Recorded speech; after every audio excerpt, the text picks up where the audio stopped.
Tonight, the Obama years have been disastrous for the country, especially for African Americans. But believe it or not, Democrats still feel entitled to their vote. I will consider it a personal insult, an insult to my legacy, if this community lets down its guard and fails to activate itself in this election. Donald Trump thinks it's time for a change, a big change. African American communities have suffered under Democratic control. African Americans are getting crushed by the Obama economy. Nearly 4 in 10 African American children live in poverty. 58% of African American youth are not working. Many Democratic-controlled cities are being overrun by crime and violence. Last month was the deadliest July in a decade for the residents of the Windy City. They could care less if it's an 80-year-old grandmother, a 5-year-old child out there. It has to stop. It really has to stop. Black people, no peace. And the left is stoking racial tensions. Black lives matter. Vote for Donald Trump.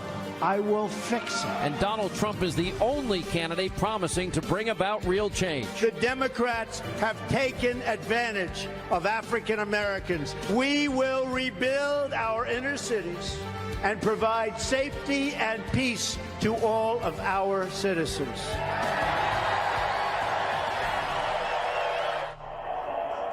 And welcome to Hannity. And tonight we're broadcasting from the Civic Center in Cleveland Heights, Ohio. Now it's the home of Darrell Scott's church, the New Spirit Revival Center. Now Reverend Scott is the CEO for the National Diversity Coalition for Donald Trump, and he has graciously allowed us to use his facility for tonight's town hall.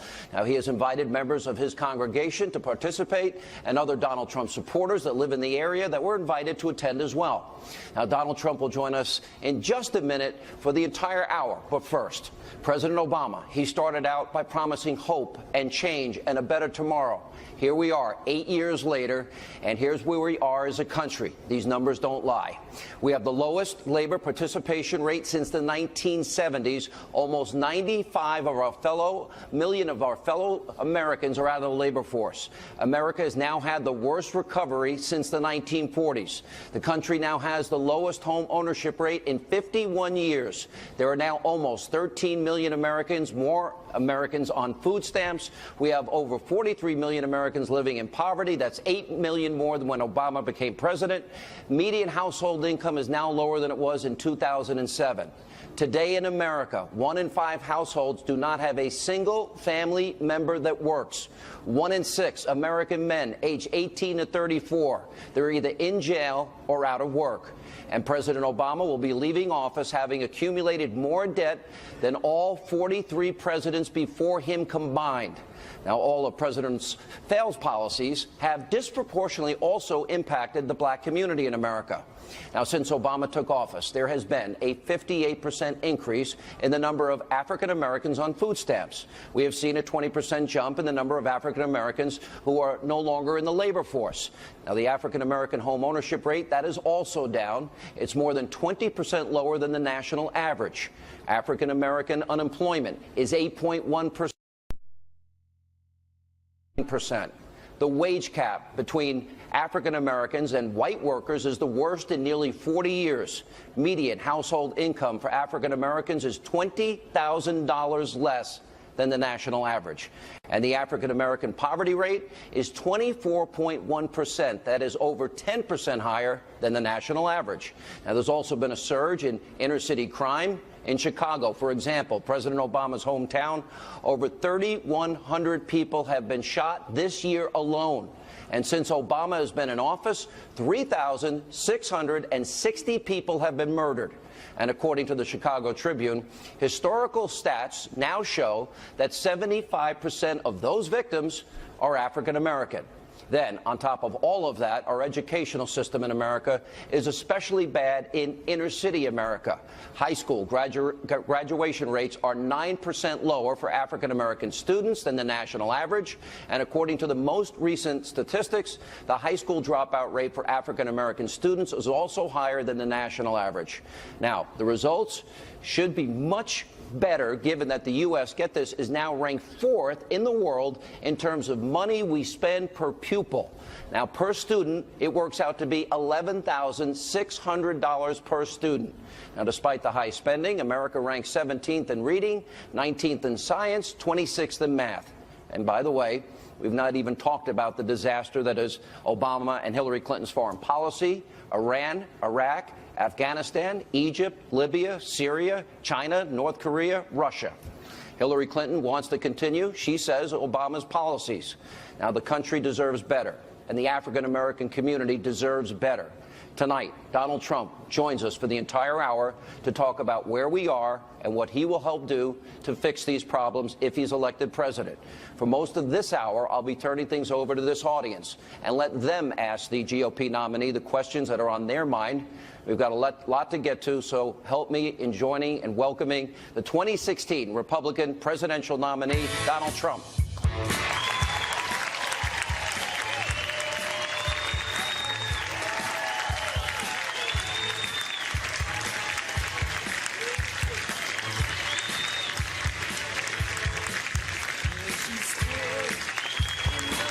Hello, everybody.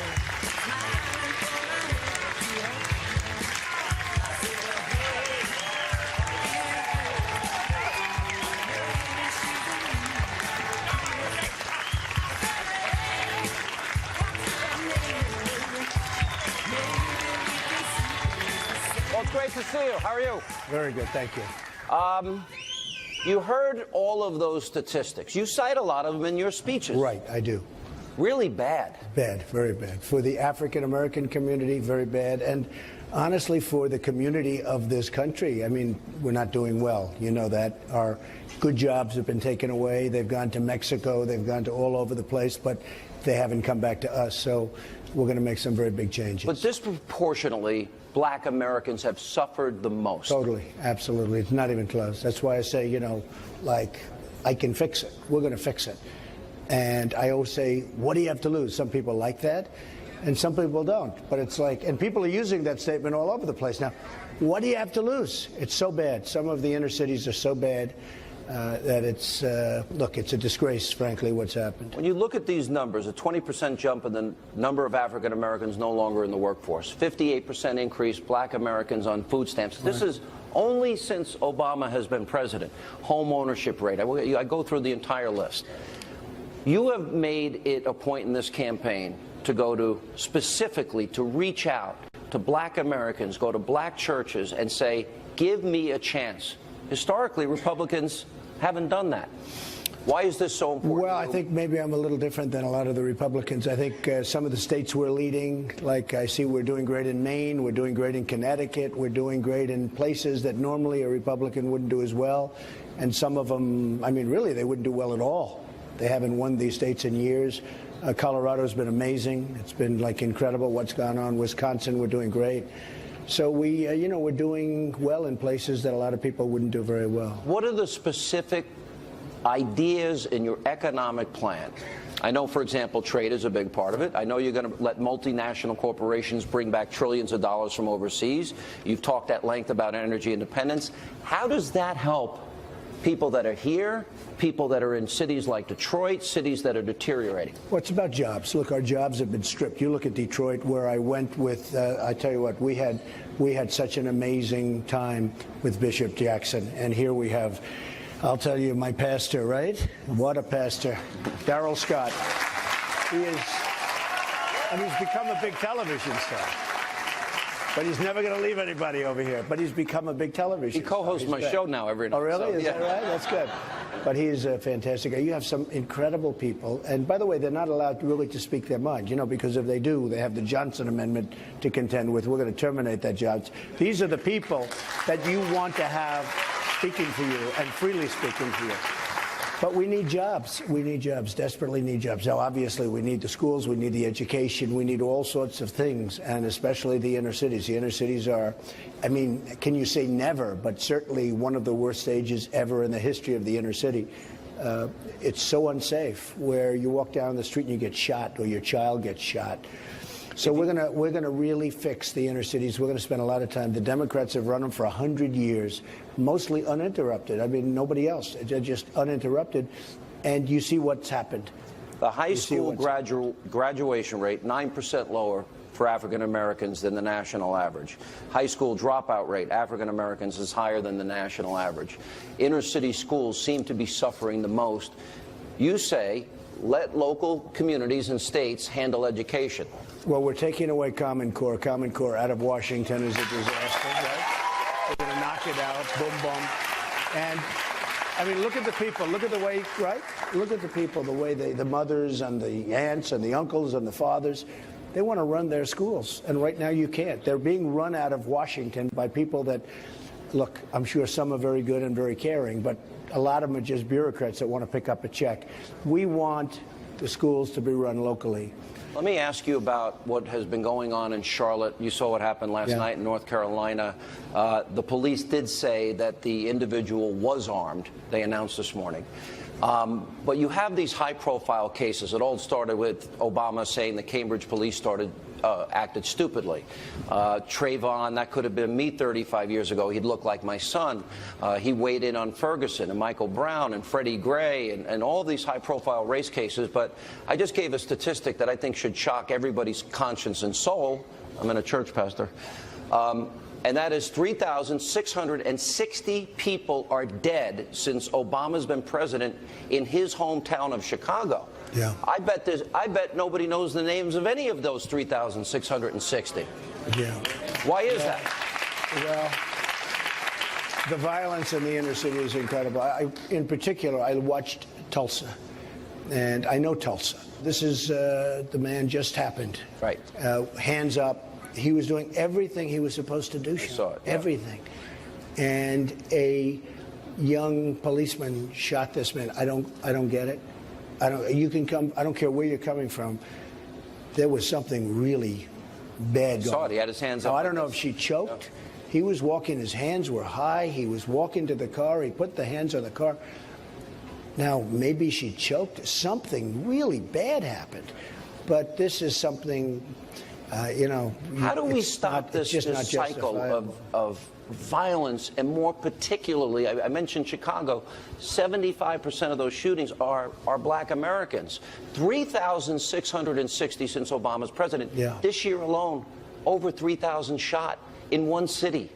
Now, I would think if it was your home city of New York, you would have gone to New York and tried to do something about it. I was in New York when it was really bad. Numbers never like that. I mean, Chicago is, you take some of these cities, it's worse than, and there's two Chicagos. There's the luxury Chicago where I have this incredible hotel and it's a whole different world. And then you have the other side of the world where it's horrible. Now, I have to say, the crime is just beyond anything. It's worse than Afghanistan. I said worse than some of the war-torn cities, and that's true. But in New York, we had Rudy Giuliani did a fantastic job. He was a great mayor. He really was. And we had horrible numbers. And we had a wonderful police commissioner working with Rudy. And they started stop and frisk. And they did a great job. And New York became from one of the more unsafe cities to one of the largest, maybe the largest safe city, I think, right? I think it was the largest safe city. About 2,500 murders in the world, down to 500. Yeah, so it was unbelievable, and it was stop and frisk. Now they've stopped it in New York. Let's see what happens. Mm-hmm. But Chicago, maybe more than ever, you're going to need something because what's going on there is absolutely out of control. Let me ask this question. Hillary Clinton has played the race card against you in this campaign. Yeah. She's talked about, I guess, all of us. If you're supporting Donald Trump, you're a deplorable person, irredeemable. Pastor, I thought everybody was redeemable if you say you're sorry for your sins, right? Okay. Well, and that racist, sexist, homophobic, xenophobic, Islamophobic. She went through the whole list. The whole list. And check everything off. Does that aggravate you? Does that annoy you? Well, you have to know from where it comes. I mean, I understand what's going on, and, it's their only hope. They see what's happening with the polls. You see what's happening with the polls. We have a movement going on, John, and this is white, black, Asian, everybody. We have a movement going, Hispanic. Because people are tired of what's going on in the country. You know, we spent trillions of dollars, $6 trillion now in the Middle East. And you come to Cleveland or you go to Detroit or Philadelphia and we can't build a school. We can't even paint the classrooms. Yeah. We build schools in these places and they knock them down. We build them again. They knock them down. We do it a third time. Look, it is insane. We spent we're up to $6 trillion in the Middle East. And our roads have potholes. Our highways are in bad shape. Our bridges are falling down. So people are tired. When she uses all of those names now, she has taken money from countries like the UAE and Kuwait and Oman and Saudi Arabia. So she says you're racist, sexist, homophobic, xenophobic, Islamophobic, but she takes money from a country that where men tell women how to dress, women can't drive, women are told whether they can go to school or work. Gays and lesbians are killed for being gay and lesbian, and by the way, they persecute Christians and they persecute Jews. Is that hypocrisy? Well, look, everybody understands what's going on there, and it's a whole pay-for-play deal, and a lot of people have been saying it, and for some reason nobody is picking it up. They're just not picking it up. They don't want to pick it up. They don't like seeing what's happening in the polls. They don't like where we're leading in Florida. We're leading in Ohio. By the way, the electoral map, according to Reuters, it's 243 to 242. Yeah. That's how close the race is.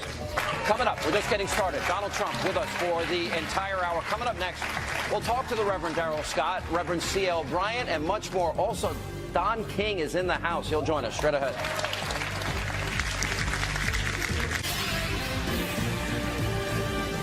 And we refuse to allow those who have selfish political ambitions, the selfish political ambitions of selfish politicians or selfish political parties, to continue or endeavor to divide us in order to continue to subjugate us. And I believe that the person that God has raised up for such a crucial time in this nation, for this nation, is Mr. Donald Trump. And welcome back to Hannity, and we are on the road at the Civic Center. We're in Cleveland Heights, Ohio. That, of course, Pastor Scott, Reverend Pastor Scott, talking about Donald Trump earlier today. He joins us along with radio talk show host Reverend C.L. Bryant. Don King is here with us as we continue. 2016 Republican presidential candidate Donald Trump. As I promised, I am turning it over to the audience. Sir, welcome. Thank you for being here. Thank you. How you doing, Mr. Trump? How are you? Good. My name is Ricardo Sims, and I had a question about, there's been a lot of violence in the black community. I want to know, what would you do to help stop that?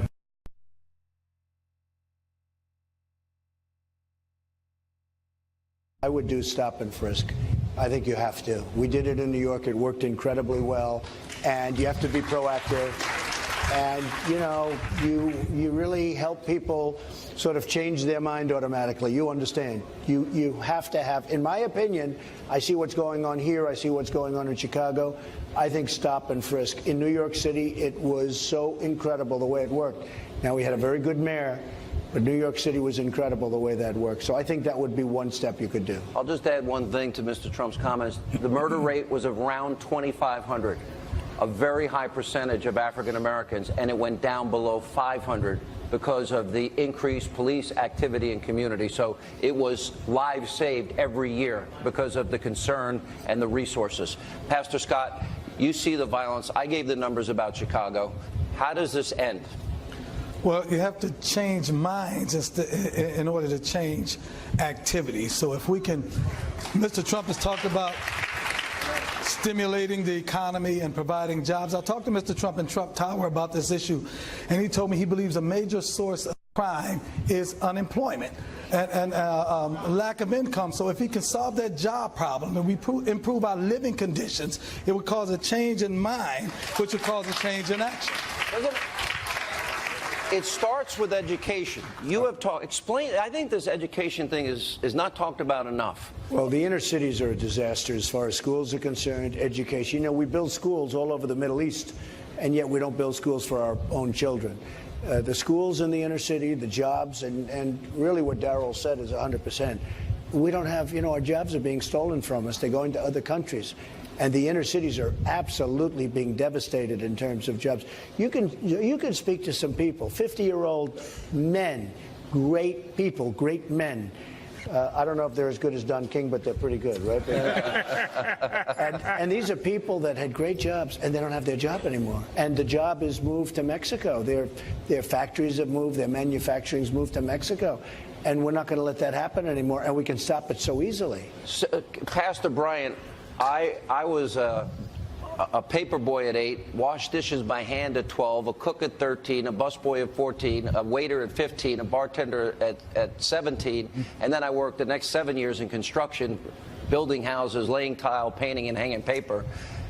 55% of black teenagers cannot get a summer job. If I didn't have those jobs, I would have been hanging out with all my dopey friends and getting in a lot of trouble. Right. And you know, Sean, in order to tap into the free market and understand capitalism and, of course, make the best of what America has to offer, you need an example. And for too many inner city young people, there's no example of how to make money. That's one of the reasons why I think that Mr. Trump will be a perfect president for this present time to African-American youth, because he can show the way. What do you think as a pastor, and I'll ask both of you pastors, I'm going to ask Duncan, when they play the race card and they run Klan ads against Donald Trump, I can't think of anything more despicable. If I remember, Pastor, my theology class was right. Thou shalt not bear false witness was one of the Big Ten. What do you think when you see that? What is that? I think that because they can't attack him on policy, they try to make it personal. They appeal to the emotions and the sensitivities of not only the black community, but the foreigners and females. So they'll say, don't vote for Donald Trump, females, and they'll arouse those emotions. He's a misogynist. He suppresses and dominates women. Don't vote for him, blacks or Hispanics, because he's a racist. And don't vote for him, foreigners, because he's a xenophobe. So they attack him and try to make personal, but they don't attack him politically because that's all they have. But well, that's a good point. And I will say this, because this is important. Those statistics, Don King, you have more diamonds on you than anybody I've ever seen. I think we got to show that cross there to the pastor. That's the biggest one I've ever seen. But Don King, you are an example of an entrepreneur, hardworking, that made money in America, not the statistics that I'm reading. What advice can you give, and what are you asking Donald Trump to do for the black community? Well, what I'm asking Donald Trump to do is what Donald Trump volunteered to do, is to change the system. It doesn't matter about whatever we say, right, wrong, or indifferent. If the system don't change, it's going to be the same. So they say, well, why would make Donald Trump different from Obama or any other president? Because he will call them out.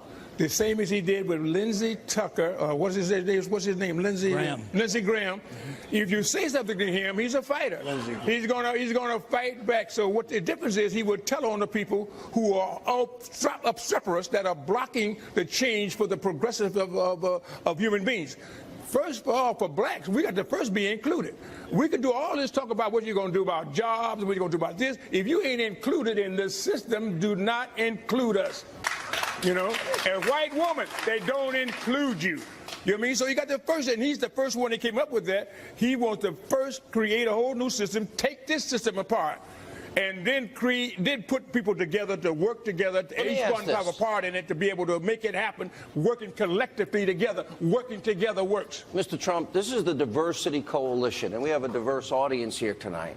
What does it mean to you to see people of all races and all religions and all backgrounds going to bat for you in this election the way they are? Well, it means a lot, and Don King is an example. First of all, he's a great entrepreneur. You know, he's the greatest boxing promoter ever, but that's the ultimate entrepreneur. And Don King has been my friend for 25 years. He knows me better than most people know me. That's correct. And when he called me, and this wasn't just recently, a long time ago, he endorsed me for president. And I shouldn't tell him this. I think he endorsed Bernie Sanders for vice president. Yes. So we can't say that. But number one, number two, we're very happy with Mike Pence. I have to be. Where's Mike? He's around here. Mike's here. Well, Mike's is advent because Bernie couldn't stand up. He couldn't give up that party loyalty.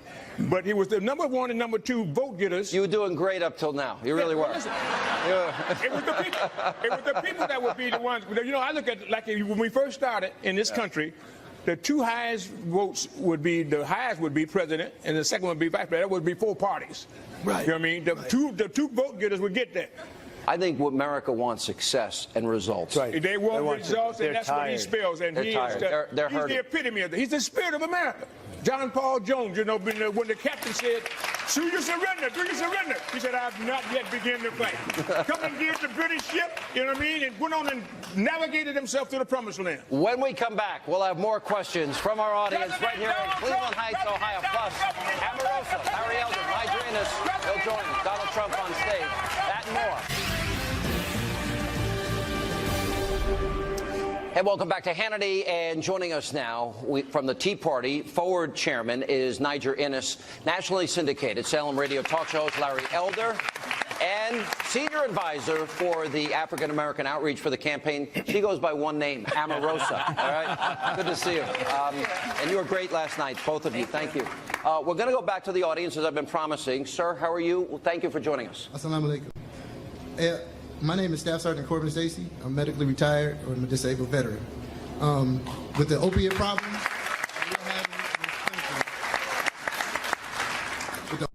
we're having in this country, I watch my friends get addicted. I watch my superiors get pill chased and all that. But my question is, what is your opinion on the criminal justice system pertaining to the drug sentencing for addicts and for those who sell them? Well, it really starts. It's a huge problem. The drug problem in this country is incredible. It's coming from the southern border, much of it, a real big percentage of it. You know, you take a place like Ohio, and you go to New Hampshire, you go to Pennsylvania, you go to so many of the different places, North Carolina, South Carolina, it's just pouring into our country, all over. I mean, all over. Some states worse than, I mean, New Hampshire has got a problem. It's their number one thing. They don't talk about, that's what they want to solve, is the heroin problem, the problem with drugs. We have to strengthen our borders. We're going to build a wall. Believe me, the wall's going up. We have to strengthen. The drugs are coming in. They're poisoning our country. Not only our youth. You know, we always say youth. Well, the youth is being poisoned, but the whole country. I mean, it's horrible. Men, women, 50 years old, 70 years old. I've never seen anything like it. The drugs are pouring across the border. It's like water. And we're going to solve that problem. We have to also help the people that are addicted. We have so many people already addicted. We have to help them. You know, it's a great question. I was down to the border 12 times, all the way from the Rio Grande to San Diego. I was in a helicopter, boats, all-terrain vehicle, horseback, believe it or not.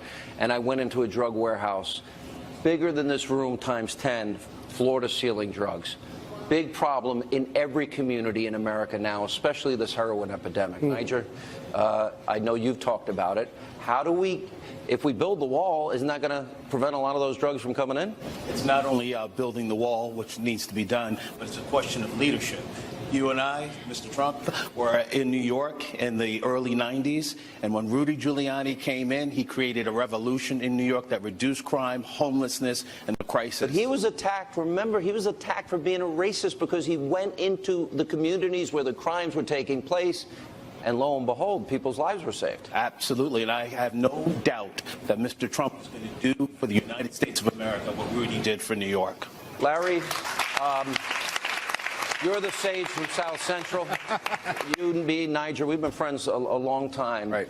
Both of you as friends have taken a lot of heat for being black Americans and conservative. Historically, the black vote goes to the Democratic Party. Why? The Democratic Party has convinced black people that they're victims, that they're perpetual victims, and those guys over there, Tea Party Republicans, black Republicans, Republicans in general, are the villains. And we wear the white hat, they wear the black hat. That's what they've done. The number one problem facing the black community is the absence of fathers in the home. Almost...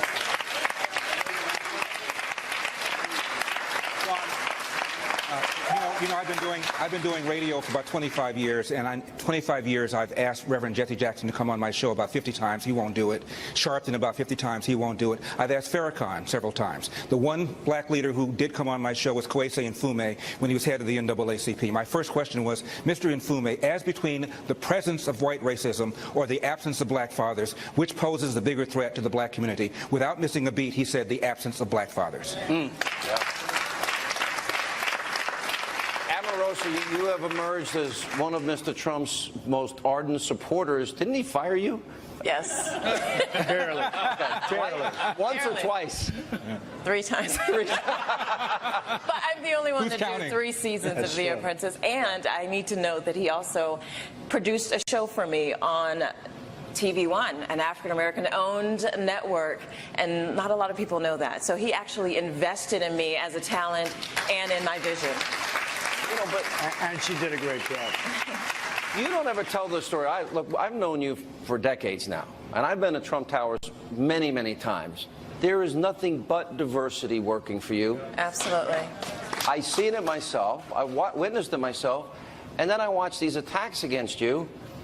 If it was me, I think I'd be pretty ticked off. Well, you know, the one thing I see is that when you start to win, I've watched this not just for me, I've watched it over the years. When you start to win and win and win, they have nothing to say and they can't stop you. They always start using the racist word.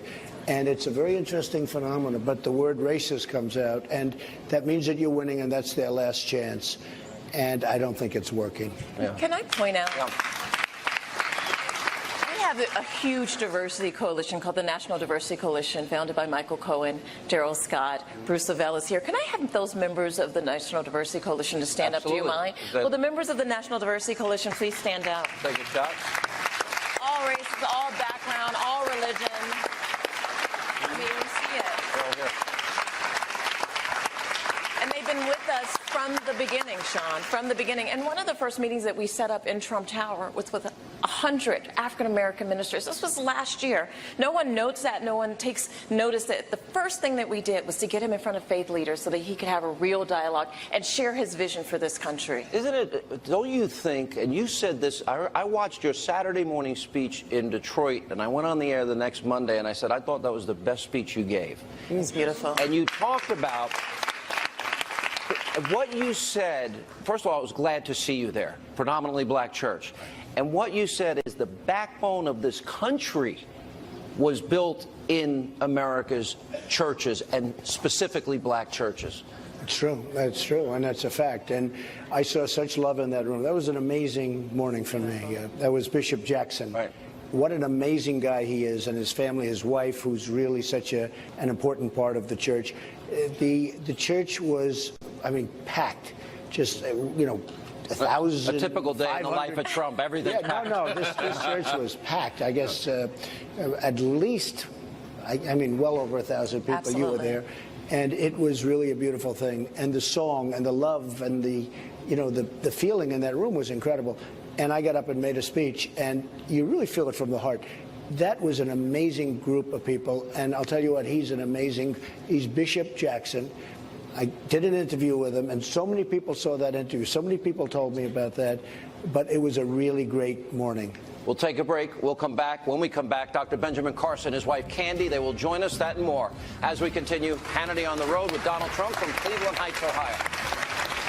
I will always support your church and defend your right to worship, always. I will always be there.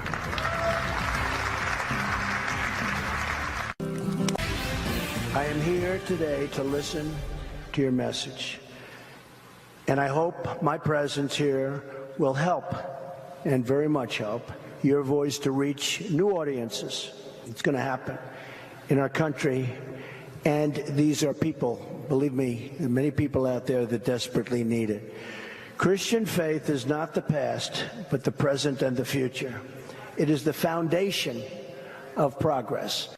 That was Donald Trump speaking to pastors earlier today right here in Cleveland Heights, Ohio. Joining us now, along with Donald Trump, is Dr. Benjamin Carson, his wife Candy. Good to see you. Good to see you.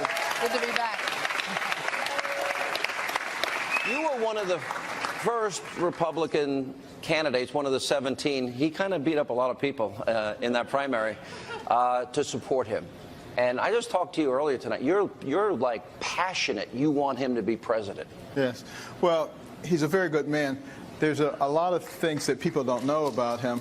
But one of the things that I noticed when I was running, for instance, during the debate when we had the moment when I couldn't hear my name, everybody else walked by, he stood there with me. I remember that.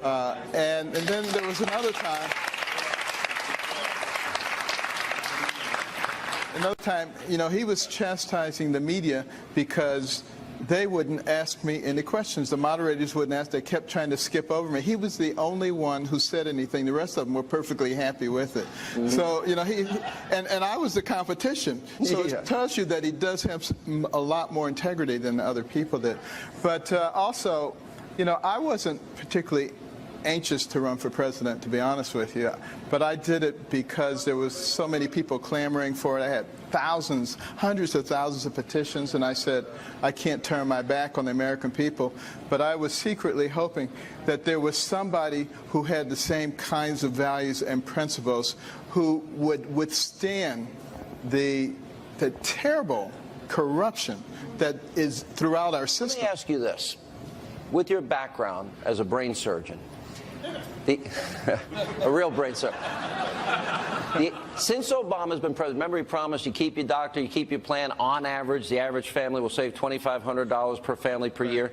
Well, since Obama's been president, average family is paying $4,100 more for health care. Right.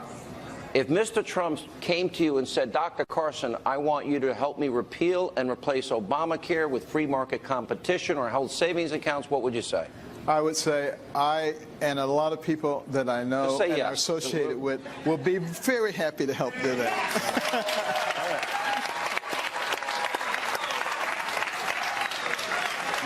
Good to see you, and good to see you as well. And by the way, these guys hosted my radio show one day together as a team. And everyone called in and said, we want them, not you. All right, we'll take a break. Thank you both. When we come back, our last segment, Governor Mike Pence will join us on stage as we continue with Donald Trump from Ohio.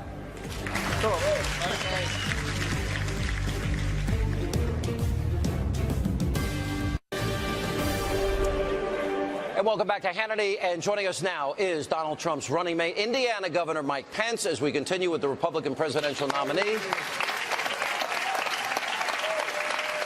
I think Hillary didn't have a rally for 19 days in August. I hear she's off again today, prepping, I guess, for the debate. 5 days from now, you will be debating Hillary Clinton. I will. That's right. And you're ready. Whatever. I'm here. I'm going to ask this in front of Mike Pence. Don't you think her whole strategy is to get him annoyed and mad? I don't know what her strategy is. She certainly can't run on a record. I can tell you the contrast between Hillary Clinton, who has a career of dishonesty, probably the most dishonest candidate.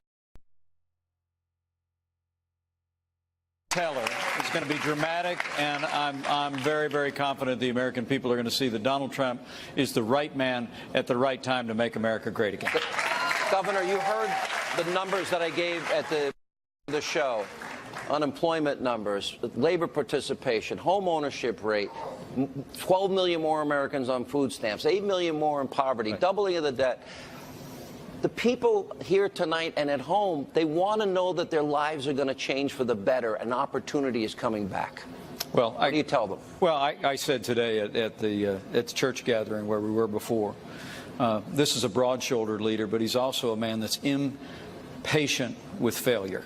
He's impatient with failing leadership and failing policies.